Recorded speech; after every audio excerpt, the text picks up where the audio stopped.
All right, so now we shift to a new topic in the course, and this is U.S. imperialism, U.S. colonialism, and how that's going to factor into the subsequent migratory flow of Asians into the United States.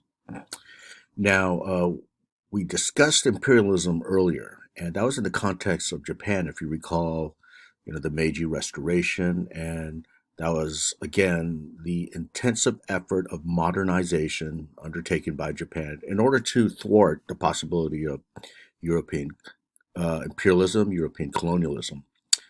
But when we think about U.S. imperialism and colonialism, well, it's sort of ironic. There's this ironic dimension, and even contradictory one. Um, why is this? It's because, as you may know, the United States started as a colony of the English Empire, and after a period of colonial tension and colonial crisis, the United States, well, before it was the colonies, right, declared independence from the mother country of England. And after that, you had the establishment of the United States of America. So again, America has its beginnings as being anti colonial, anti imperial. Now, in the subsequent decades after the American Revolution until the end of the 1800s, we embarked upon westward expansion, as we noted during the last lecture. And let's recall, we saw that link between westward expansion and the Industrial Revolution, right? Commercial expansion. It's being really the same thing, the same process. But also in that movement westward, the movement of commerce, what stood as an obstacle was exactly the native inhabitants that were there in the West. So, what did this mean in terms of imperialism? Some scholars, in fact, most of them, uh, interpret westward movement itself as, imperial.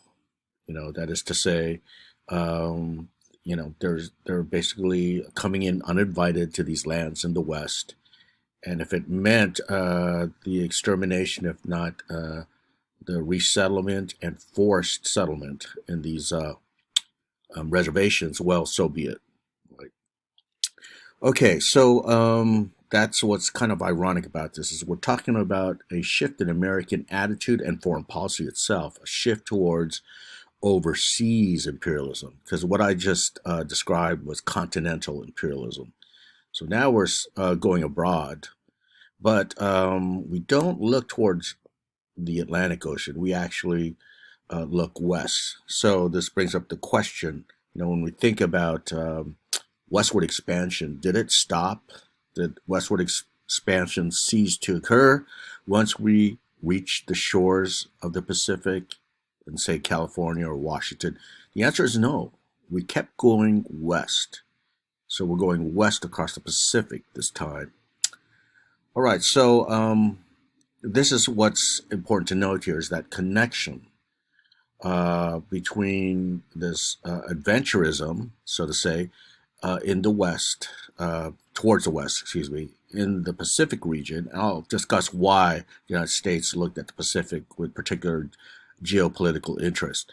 But as I remarked earlier, what's this going to cause is a corollary, so to speak, an extension of this movement west will be exactly an extension going the other way. Okay, so it's going to be in a way a reflex or a reaction to westward movement across the Pacific, and that's going to be the movement of Asians to the United States. Okay, so this is why we're discussing this in the context of Asian American history. Now, as we proceed, it's a good idea to at least get some terms straight here, to establish some terms. And imperialism and colonialism, to be honest, are often used interchangeably. And, there's nothing wrong with using them interchangeably, in my opinion. Now, some other academics might disagree with that. But in everyday language, everyday discourse, if you're discussing imperialism, well, it's okay to use them interchangeably, in my opinion, because the differences are quite slight. But Let's still establish these distinctions nonetheless, even though there's a lot of overlap. Okay, when it comes to imperialism, it's the ideology and practice of expansionism. So here's the notion of violating the territorial space and therefore the territorial integrity of other regions, other countries, other empires, what have you. And in that process, you're coming in uninvited and you are going to take by force, you're going to expropriate, in other words, the land there, as well as the resources, because usually that's a reason for expansionism is to, you know, basically appropriate all the natural resources there, what it has to offer that you don't have in your mother country, right?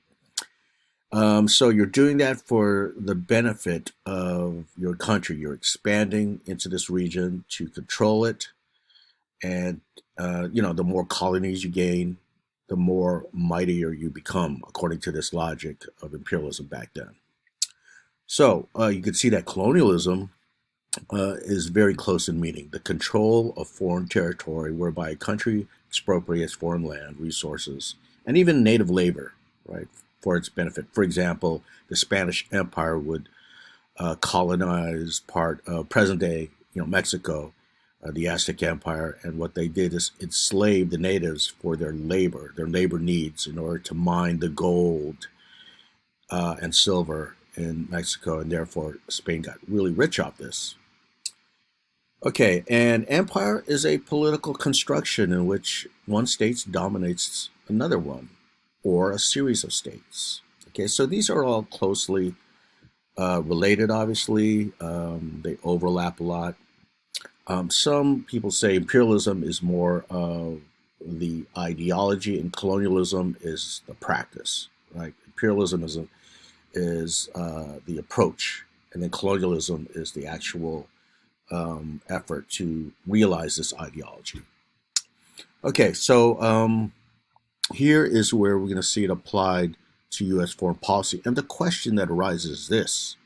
I just mentioned that for the most part, the United States was anti-colonial. And indeed, for most of the 1800s, it would adopt a policy and approach known as isolationism, which we'll discuss in the next slide.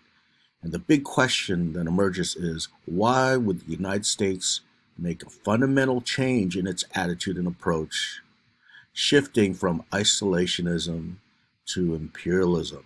And to be specific, overseas imperialism, because as we mentioned, even continental expansion could be interpreted as imperialism during the 1800s. Okay, so that's the big question that emerges at this point of the lecture. Okay, so isolationism. Here is what I referred to earlier. Now, isolationism is basically a stance taken in a country's foreign policy whereby there's no intervention in the affairs of another country. Okay, rather, that particular country decides to focus on its own domestic affairs rather than, affairs abroad. That, you could say, is opposed to internationalism. Internationalism is the exact opposite of isolationism. That's the attitude and approach whereby a country actively intervenes in the affairs of others in its own foreign policy approach, foreign policy philosophy. Okay, so as I mentioned, the United States, for the most part, during the 19th century, the 1800s, adopted an isolationist stance in its foreign policy. And you can see why this is going to occur. If you know anything about U.S. history, well, for starters, as I mentioned, we're anti-colonial, anti-imperial, but also as linked to westward expansion, what you see during this century, the 19th century, is the United States moving westward. That's what we're doing instead of going abroad. We're focusing upon continental expansion. At the same time, we're focusing on commercial development. And as I've repeated already numerous times by this point, there one and the same, like commercial expansion, it's the same as territorial expansion. All right, so this is actually a time-honored tradition in American foreign policy during this period. Um, in fact, many of our leaders, even the first president, George Washington, in his farewell address, warned the nation of not to get too entangled in the foreign affairs of other countries.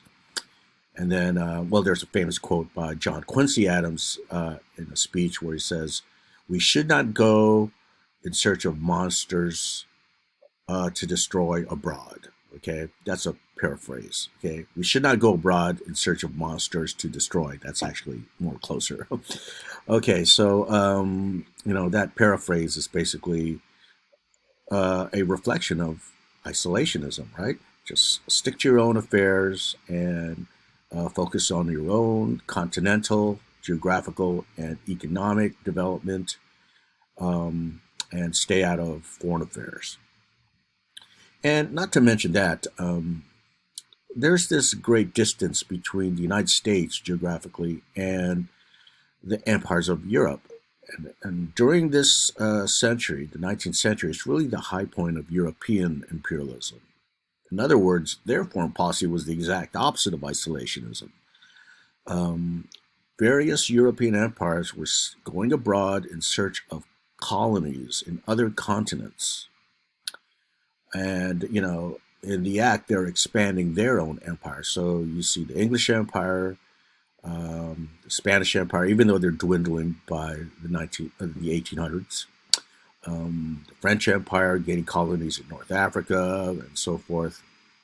At some point around this time, in the late 1800s, actually, this point of discussion, Africa is going to be completely carved up and divided among European powers,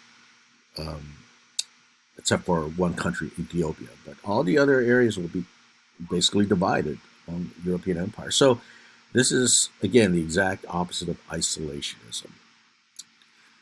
So this is a big reason why we don't get involved. Okay, we are separated from that by this ocean called the Atlantic, and because of that geographic separation, it is easier for us to maintain an isolationist stance because if you could imagine, if you were a European empire or a European country or what have you, your borders are always there close to other countries, and therefore there's a higher chance of you getting involved in the affairs in Europe when you're very close to each other, when you're actually contiguous, right, geographically speaking.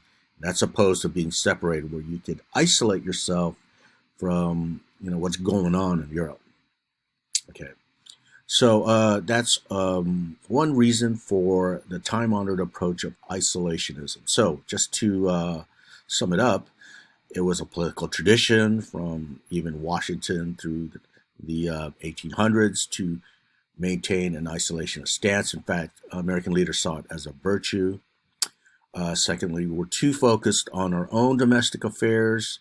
We want to expand westward, geographic expansion, certainly commercial development, and again, just distance from what's going on among the Europeans in their quest for empire. Okay, so now we have to address the question that I brought up earlier. Why the fundamental shift from isolation to internationalism? And this will be something we engage with the next video.